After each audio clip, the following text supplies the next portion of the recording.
means for them to be able to do business in China has become, a real weight on their willingness to start to export or invest in China. Here in the United States, right now, we're all fastened on the presidential election. And as part of that coverage, we spent a lot of time talking about the team around Vice President Harris, if she were elected, the team around Donald Trump. What's the team around President Xi when it comes to economic policy? That is actually a really good question. President Xi has brought many of his longtime loyal allies with him into the most senior positions. And many of them come from great expertise and provincial background, but are not as strong as previous administrations have been on international experience. If we even look at it in the financial sector, the two people who lead the financial sector and the financial regulatory body, the Premier Li Qiang and the Vice Premier He Feng, have no financial experience, certainly not internationally. And the top regulator, the head of the People's Bank, is actually not even on the financial regulatory body. And we've seen sort of a systematic sweep against moving out many of those experts in the financial sector who were educated in the West, who actually have been part of China's integration into the international financial community being moved out, and provincial financial leaders being moved up and into office. Maybe that's a reflection of where China sees its concern. Obviously, with all this local debt, it continues to be a big concern for the government and a drag on the economy. But it is a bigger concern as we look internationally in China's continuing important role in the international financial community. And that's in the public sector. There were reports in Bloomberg this week that there have been actions taken by the government against some leading investment bankers, actually, over in China, where they're being detained and their passports being taken, whatever. What is the chilling effect here on the professional bankers, as it were, in China? China is engaged in several anti-corruption campaigns and several waves of anti-corruption campaigns, both in the financial sector and others. And it has been a concern. We see it in the financial sector in terms of even for Western companies, executives who are willing to relocate to China. You're not getting necessarily the best and brightest. In the past, it was often a path to promotion. Now it's being viewed as China for China, and China is an island that's unto itself in the financial infrastructure of many of these investment banks. It's been a chilling effect on the venture capital. I already cited some of the statistics, but we see many of these VCs moving offshore or looking for investment overseas. So it does have a significant effect, and particularly if they're going to arrest or detain local entrepreneurs, it just further adds to that concern of the willingness to go into the private sector and start your own companies.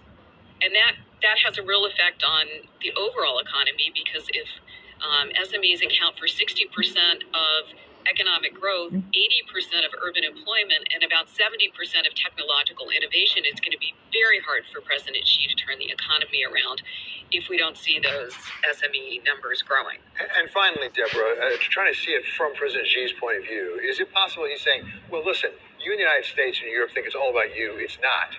There are other places in the world.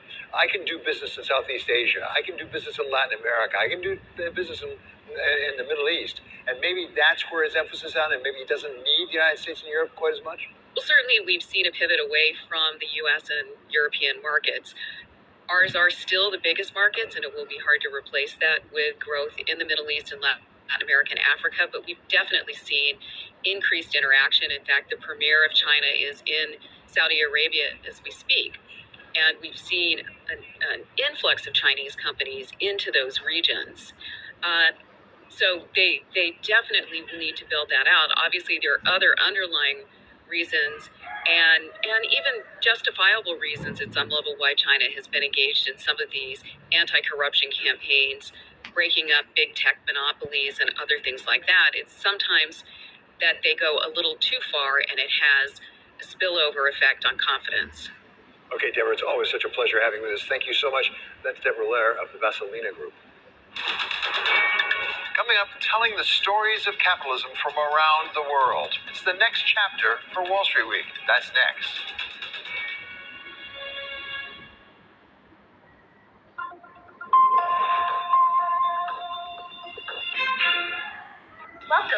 Noway to network. They switched to Juniper's AI native network. And now everyone's so productive, they're operating at a higher gear. That's the Noway to network at work, with real AI, putting you in the fast lane. Data and expert analysis at terminal speed. Nobody covers jobs day like Bloomberg. Jumpstart your trading day with 2 hours of single stock stories that are driving the opening bell action. We'll take you to Wall Street, Main Street, the C-suite, and beyond. Bloomberg Open Interest, weekdays at 9 a.m. Eastern, only on Bloomberg Television. One would be generative AI. In the drop-down box there is the amount of capital that we're going to need to deploy in order to support generative AI. Data centers, as an example. Renewable energy or energy transition would be another of a macro trend. In the drop-down box, renewable energy and energy transition is how do we invest in the infrastructure that's going to allow us to remain competitive in energy transition. The other is, this is taken on a different nomenclature dependent upon who's communicating. It's either onshoring, friendshoring, deglobalization, or what I would call reglobalization. And the reglobalization means how do we invest in U.S. manufacturing? Remember, we peaked in U.S. manufacturing in June of 1979, where 1 in 5 Americans worked in a factory. In the manufacturing base today, it's probably 1 in 20. And much of the dependence that we have in the manufacturing world for all the things that we do are dependent upon the supply chain. The other factor that I would look to is the largest growing population that exists in North America is 65 years and older. And so how we drop down box, how do we engage in healthcare for that demographic?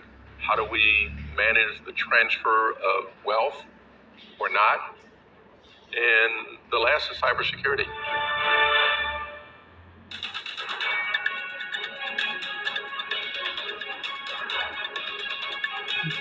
Finally, one more thought, and this one is about Wall Street Week itself.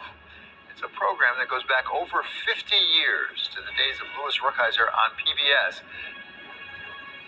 Good evening, I'm Louis Rukeyser. This is Wall Street Week. Welcome back.